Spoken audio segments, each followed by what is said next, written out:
Assalamualaikum warahmatullahi wabarakatuh. Perkenalkan, saya Yayan Priantono, NIM IPT 201021. Saya dari Prodi Ilmu Pemerintahan, Fakultas Ilmu Sosial dan Ilmu Politik. Pada kesempatan kali ini, saya akan membuat video terkait dengan proses terbentuknya bebatuan dan tanah dengan mata kuliah Alamiah Dasar dan dosen pengampu Ibu Hilda Ernani MPD. Terima kasih. Kemudian kita beralih kepada proses pembentukan bebatuan. Nah, gambar di atas merupakan siklus dari proses terbentuknya batuan. Tahapan siklus batuan pertama. Magma terbentuk secara alami dengan waktu relatif lama, yakni berjuta-juta tahun dan menjadi unsur pembentuk dalam lapisan inti bumi. Magma mengalami kristalisasi. Magma adalah bahan utama pembuatan batuan yang sudah melewati proses kristalisasi. Magma yang membentuk kristal bisa dijumpai di gunung-gunung berapi dan gunung-gunung yang sedang erupsi. Magma yang mengalami kristalisasi ini seolah air yang ditiriskan dari wadahnya sampai berubah menjadi es. Yang kedua, magma mengalami pengangkatan. Proses kedua dalam siklus batuan adalah proses pelapukan. Batuan beku termasuk batuan dengan tingkat pelapukan lebih cepat. Penyebabnya adalah batuan ini dipengaruhi secara langsung oleh kondisi cuaca di planet bumi. Proses pelapukan lebih cepat terjadi karena berada di permukaan bumi. Pelapukan pada batuan beku dapat terjadi karena batuan dari proses pelapukan fisika dan pelapukan batuan kimia yang dipengaruhi oleh udara, air, atau juga bisa dipengaruhi karena pengaruh dengan organisme tertentu. Batuan yang sudah lapuk karena gletser, angin, dan air selanjutnya akan masuk metode erosi. Ketiga, magma mengalami erosi. Air adalah elemen penting dan berpengaruh dalam proses erosi. Air dari sungai terutama adalah penyebab paling cepat yang mendatangkan erosi. Arus air yang mengalir akan membawa material pelapukan batuan dan memindahkan ke tempat lain. Selain air, ada juga elemen semacamnya seperti gletser dan angin yang bisa mengangkat batuan tersebut. Keempat, pembentukan batuan sedimen. Semakin lama material pelapukan batuan beku tersebut diangkat oleh gletser dan air, sehingga material tersebut membekas di tempat tertentu dan berkembang semakin banyak. Penyebabnya adalah banyaknya jumlah batuan berbanding lurus dengan proses bertambah kerasnya batu tersebut. Semakin banyak batuan yang ada, maka batu akan semakin keras. Kelima, batuan sedimen menjadi batuan metamorf. Batuan sedimen yang terkubur di bawah permukaan bumi memiliki tekanan yang tinggi dari atas.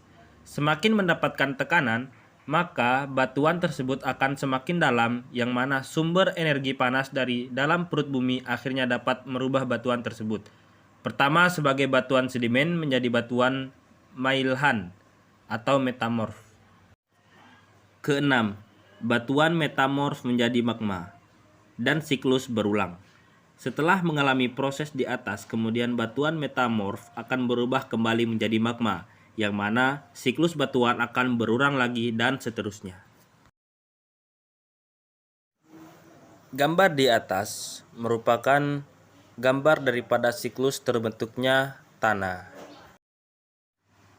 Proses pembentukan tanah didahului oleh penghancuran atau pelapukan batuan induk. Proses pembentukan tanah itu dapat dipengaruhi oleh beberapa faktor. Akan tetapi, yang paling umum, proses pembentukan tanah itu dipengaruhi oleh 4 faktor, yaitu sebagai berikut. Proses pembentukan tanah didahului oleh penghancuran atau pelapukan batuan induk. Proses pembentukan tanah itu dapat dipengaruhi oleh beberapa faktor.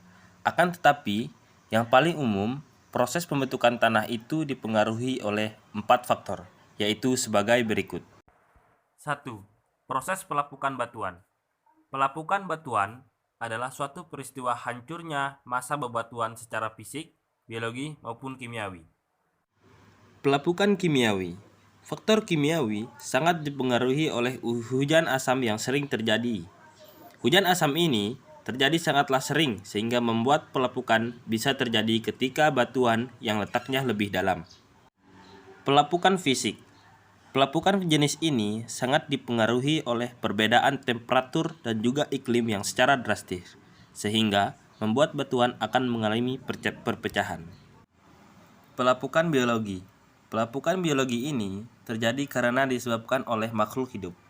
Proses ini akan terus-menerus berlangsung ketika tanah sudah mulai membentuk, dan proses ini dapat dikatakan sebagai pelapukan sempurna pembentukan tanah. Yang kedua, proses pelunakan struktur batuan.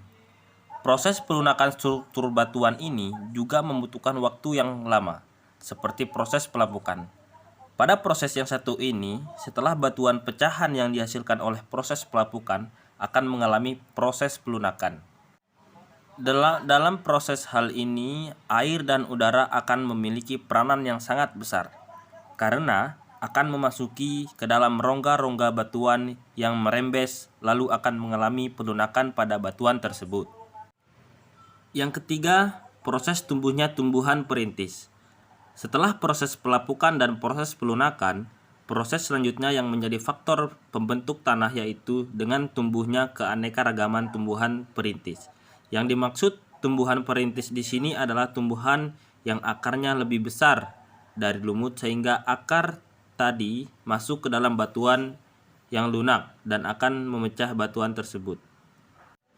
Yang keempat, proses penyuburan. Proses penyuburan ini merupakan proses terakhir dalam pembentukan tanah. Dalam proses ini, tanah yang terbentuk akan mulai mengalami proses-proses pengayaan yang sebelumnya mempunyai mineral-mineral dari proses pelapukan akan bertambah subur. Dengan adanya pelapukan organik yang berasal dari binatang atau tumbuhan yang mati di permukaan, dan dalam hal ini mikroorganisme tanah merupakan peranan penting dalam proses pembentukan tanah.